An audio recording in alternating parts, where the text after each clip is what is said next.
안녕하세요. 세바가 반란을 일으키고 요압이 아마사를 죽입니다. 오늘 본문은 사무엘하 20장 1절에서 13절입니다. 1절. 그때 불량배 한 사람이 그곳에 있었는데 그는 베냐민 사람 비그리의 아들인 세바라는 사람이었습니다. 그는 나팔을 불면서 소리를 질렀습니다. 우리는 다윗과 나눌 게 없다. 이새의 아들과 나눌 유산이 없다. 이스라엘아 모두 자기 장막으로 돌아가라. 불량배란 벨리알이란 단어로 무가치한 전혀 도움이 되지 않는 존재라는 뜻입니다. 성경에서 비류, 사악한 자로 번역되었습니다. 부자나 용사의 반대 개념으로 볼 수 있습니다. 도덕성이 낮으며 폭력적이고 악을 도모하는 자였습니다. 이러한 사람이 치밀한 계획이나 의도성 없이 진행한 선동에 그토록 쉽게 이스라엘의 마음이 돌아섰다는 것은 앞서 유다 지파와 분쟁하면서까지 다윗 왕을 모셔오려 했던 이스라엘의 충성이란 것이 얼마나 얄팍한 것인지를 보여줍니다. 이스라엘이 이러한 마음을 품은 것은 사실 다윗의 친유다 정책이 가져온 필연적 결과였습니다. 다윗은 유다 지파의 지지를 얻기 위해 유다 지파와 자신이 혈연 관계임을 강하게 앞세웠습니다. 그것은 일시적으로 효과를 거두어 유다 지파의 마음을 자신에게로 향하게 했으나 그런 편향된 정책은 더욱 커다란 분란을 일으키게 되었습니다. 다윗의 혈연 관계에 대한 강조로 고무된 유다 지파는 다윗의 황궁을 독단적으로 진행시키므로 이스라엘 다른 지파들에게 강한 배타성을 드러내었습니다. 이는 결국 온 이스라엘에게 커다란 반감을 사 급속한 민심의 이반을 가져오게 되었습니다. 그 결과 공의롭지 못하며 지도자가 될 자질이 없는 불량배 한 사람에 의해 너무나도 쉽게 반란이 일어나게 되었던 것입니다. 세바가 군사적 목적으로 주로 사용되는 나팔을 불었다는 것은 무장 반란을 도모했음을 보여줍니다. 세바의 말을 공동 번역은 다윗에게 붙어봐야 돌아올 몫은 없다라고 재미있게 번역했습니다. 나눌 게 없다, 나눌 유산이 없다고 중언법을 사용해서 다윗이 왕이 되는 것이 이스라엘에게 아무런 이득이 없다는 말을 반복함으로써 대중을 선동했습니다. 즉 다윗과는 어떤 언약 관계가 없다는 주장입니다. 그는 반란을 성공적으로 이끌기 위해 반란의 정당성을 옳고 그름의 문제가 아닌 이권의 문제에 초점을 맞추었습니다. 유다 지파를 제외한 전 이스라엘의 폭넓은 지지를 받기 위해 이스라엘의 이익을 대변하는 자로 자청한 것입니다. 결과적으로 이러한 세바의 선동을 듣고 온 이스라엘이 그를 추종했다는 것은 이스라엘이 하나님의 뜻을 살피기보다는 오히려 지역 이기주의에 사로잡혀 있음을 단적으로 보여주고 있습니다. 다윗을 이새의 아들이라 표현한 것은 다윗이 유다 지파 출신임을 이스라엘 사람들에게 상기시키기 위함입니다. 장막으로 돌아가라는 것은 전투와 관련된 상황에서 관용 어구로 사용되어서 군 복무의 의무에서 제외되는 것을 나타냅니다. 이는 다윗의 통치와 왕으로서의 권위를 인정하지 말라는 권유입니다. 원문으로 볼 때 이 문장은 동사가 없는 세 단어로 이루어진 명사 문장으로 모두 장막으로 이스라엘이라고 설득이라기보다는 세 단어로 된 구호로서의 성격을 지닙니다. 이스라엘이란 말을 맨 마지막에 배치해 자신들이 유다 출신인 다윗과 구별되는 이스라엘에 속한 자들임을 효과적으로 상기시키고 있습니다.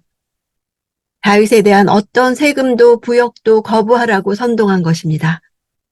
세바가 외친 말은 이스라엘 역사에서 이스라엘의 분립주의자들 사이에 단골 구호가 됩니다. 2절. 그러자 모든 이스라엘 사람들이 다윗을 떠나 비그리의 아들 세바를 따라갔습니다. 그러나 유다 사람들은 요단강에서부터 예루살렘까지 줄곧 자기들의 왕 곁에 있었습니다. 그러자라는 접속사는 다윗의 황궁 문제로 소외감을 느끼고 있는 이스라엘의 이탈이 신속하게 이루어졌음을 나타냅니다. 모든 이스라엘은 3인칭 단수로 써서 이스라엘 지파 사람 중 단 한 사람도 세바에 동조하지 않은 사람이 없을 만큼 세바의 선동이 성공적이었음을 보여줍니다. 그러나 세바는 왕이 되지 못했습니다. 비그리의 아들이라는 표현은 비그리의 부족에 속한 사람이라는 뜻입니다. 비그리 부족은 베냐민 지파에서도 정치적으로 힘이 없는 변방 지파였습니다. 길갈에 모인 모든 이스라엘 사람들이 세바를 그 자리에서 왕으로 세우지 않은 것은 그가 비주류 부족 출신이었기 때문입니다. 그가 반란의 동력이 점점 떨어져 실패하게 된 이유도 그를 왕으로 밀어줄 정치적 기반이 없었기 때문입니다. 이스라엘은 모든이라고 표현하고 유다 사람들은 요단강에서부터 예루살렘까지라고 범위를 국한합니다. 요단강에서부터 예루살렘까지라는 표현은 단에서 부엘세바라는 표현과 대조됩니다. 세바의 난으로 다윗의 통치 영역이 매우 축소되었음을 암시하는 말입니다. 곁에 있었다는 표현은 마치 악교가 어떤 물체에 달라붙는 것처럼 끈끈하게 달라붙는 것을 뜻합니다. 유다 지파 사람들이 다윗에게 이런 적극적인 충성심을 보이는 것은 다윗이 다시 왕위에 복귀할 경우 유다 지파의 이익을 대변할 수 있을 것이라는 정치적인 계산에서 나온 행동이라고 볼 수 있습니다. 3절. 다윗은 예루살렘에 있는 자기 왕궁으로 돌아왔습니다. 그는 왕궁을 돌보라고 두고 간 10명의 후궁들을 잡아 가두고 먹을 것은 주되 잠자리는 같이 하지 않았습니다. 그래서 그들은 죽는 날까지 갇힌 채 생과부로 살았습니다. 법적으로 왕은 이전 왕의 첩들을 이어받는 것이 문제가 되지 않습니다. 다윗은 압살롬을 왕으로 인정하지 않은 것입니다. 일반 다른 남자에 의해 몸이 더럽혀진 후궁들은 죽이는 것이 당시 일반적 관습이었습니다. 그러나 이들이 아들 압살롬에 의해 몸이 더럽혀지는 치욕을 당한 궁극적 원인이 바로 자신에게 있었기에 다윗은 그들을 죽이기를 원치 않았던 듯합니다. 다윗의 후궁들이 가난한 사람의 대명사인 과부와 같은 삶을 살았다는 사실은 다윗 자신이 하나님의 징계를 받은 것을 암시합니다.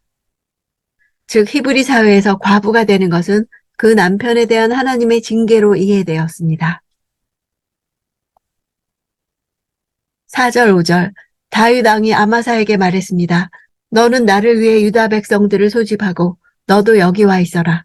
아마사가 유다 사람들을 소집하러 나갔는데 다윗이 정해준 기간보다 오래 걸렸습니다. 다윗은 아마사를 군장으로 삼아 세바의 반란을 진압하도록 명령하며 자신의 상비군을 인계하지 않고 아마사 스스로 유다 지파에서 군대를 동원하도록 했습니다. 이는 다윗을 대항해 반란을 일으킨 압살롬의 군장이었던 아마사가 요압을 중심으로 한 기존의 다윗 군대를 통솔한다는 것은 쉽지 않은 일이었기 때문입니다. 사실 다윗이 아마사를 군대 장관의 보직에 임명한 것은 내부적으로 상당한 반발을 불러일으켰을 것입니다.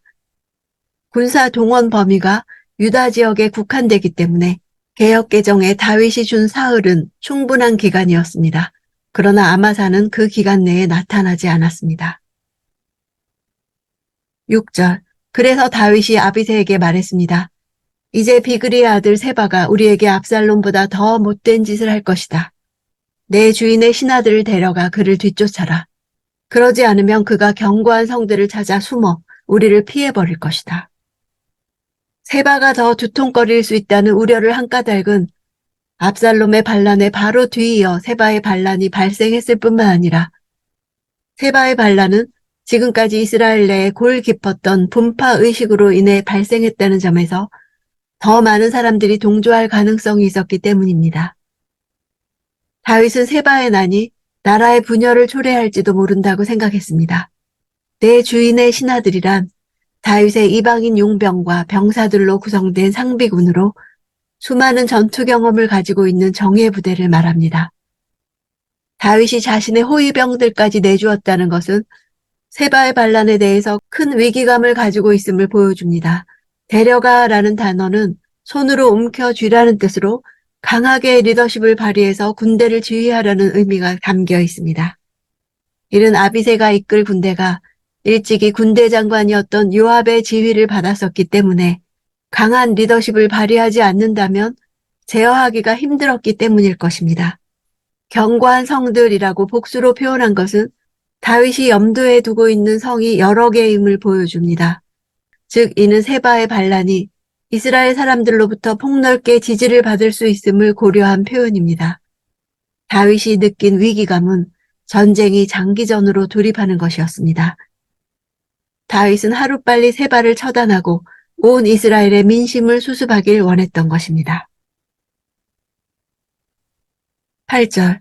그들이 기브온의 커다란 바위에 이르렀을 때 아마사가 그들 앞에 나왔습니다. 요압은 군복을 입고 그 위에 허리띠를 차고 칼집에 칼을 꽂아 허리띠에 메고 있었습니다. 그가 앞으로 걸어 나오는데 칼이 떨어졌습니다. 아마사가 예루살렘에 나타나지 않고 기브온에서 나왔다는 것은 요압의 계략에 의한 것일 가능성이 있습니다. 즉 요압이 예루살렘이 아닌 기브온에서 합류하자고 메시지를 보냈을 수 있습니다. 이전에 요압은 본국으로 돌아가는 아브넬을 거짓말로 유인해서 헤브론으로 데리고 와 암살한 일이 있습니다. 기브온의 커다란 바위에 대기하고 있을 때 아마사가 나타났다는 것으로 봐서 커다란 바위는 접선 장소인 듯 합니다. 이것은 아마사가 별도의 메시지를 받고 기브온으로 왔다는 증거가 됩니다. 요압은 아마사를 만나는 현장에서 일부러 칼을 떨어뜨리고 그것을 주워 손에 들고 갔습니다. 9절. 요압이 아마사에게 내 형제여 잘 있었느냐 하고 인사하며 오른손으로 아마사의 수염을 잡고는 그에게 입맞추었습니다.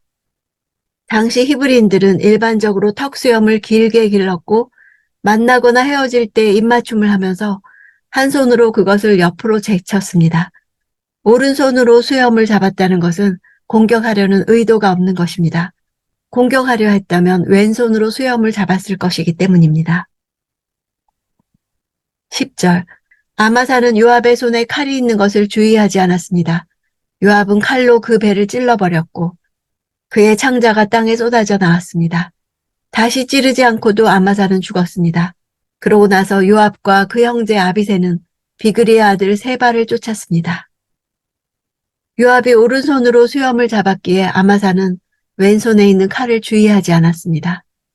왼손으로 찔렀는데도 다시 찌를 필요가 없을 정도였던 것은 그가 이 암살을 치밀하게 계획하고 연습했음을 보여줍니다. 칼로 배를 찌른 것은 아브넬의 암살을 연상시킵니다. 요압이 아마사를 죽인 방식은 전형적인 거짓과 배신의 암살입니다.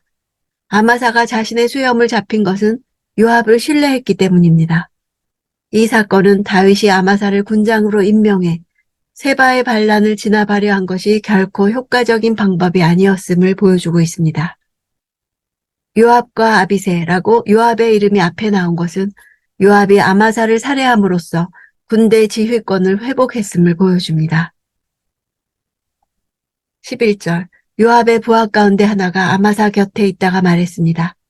요압을 좋아하는 사람과 다윗 편인 사람은 누구든 요압을 따르라. 부하의 말은 아마사를 통해 모집된 유다의 군사들이 이 사건에 상당히 큰 충격을 받았으므로 그 사건에 대해 해명하고 요압의 지위를 확고히 하기 위함이었습니다.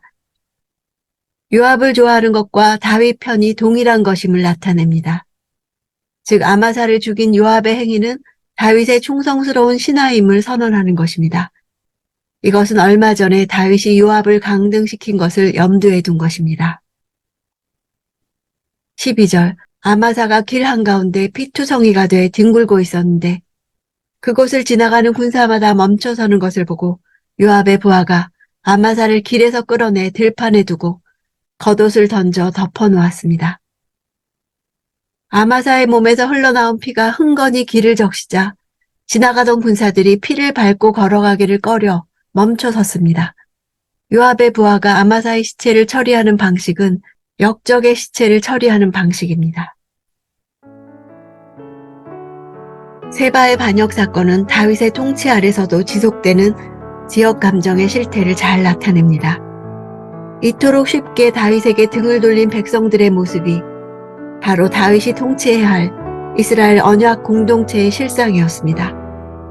이러한 이스라엘의 모습은 하나님의 뜻이나 공동체 전체의 이익을 생각하지 않고 눈에 보이는 현실적 이익만을 좇는 극히 세속적인 인간 군상의 전형을 보여주고 있습니다. 또한 모든 이스라엘을 배려하지 않고 자신의 이해관계에 따라 독단적으로 행동하는 유다 지파의 모습도 이와 크게 다르지 않았습니다. 교회에는 빈자리들이 남아 도는데 사람들이 세상에서 방황할지언정 교회로 발걸음을 돌리지 않는 이유는 반드시 있습니다. 교회는 존재하지만 거룩함을 상실한 교회는 능력을 보여주지 못하기 때문입니다. 하나님을 모르는 세상은 악을 저지르고도 부끄러운 줄 모르는 것이 당연합니다. 그러나 성도들은 하나님을 믿는다 하면서 세상과 같은 악을 저지르고도 부끄러운 줄 모릅니다. 세상과 같은 가치관으로 살아가고 자신의 유익에만 마음을 쏟는 성도가 갈 곳은 오직 자비로운 하나님의 보좌 앞입니다.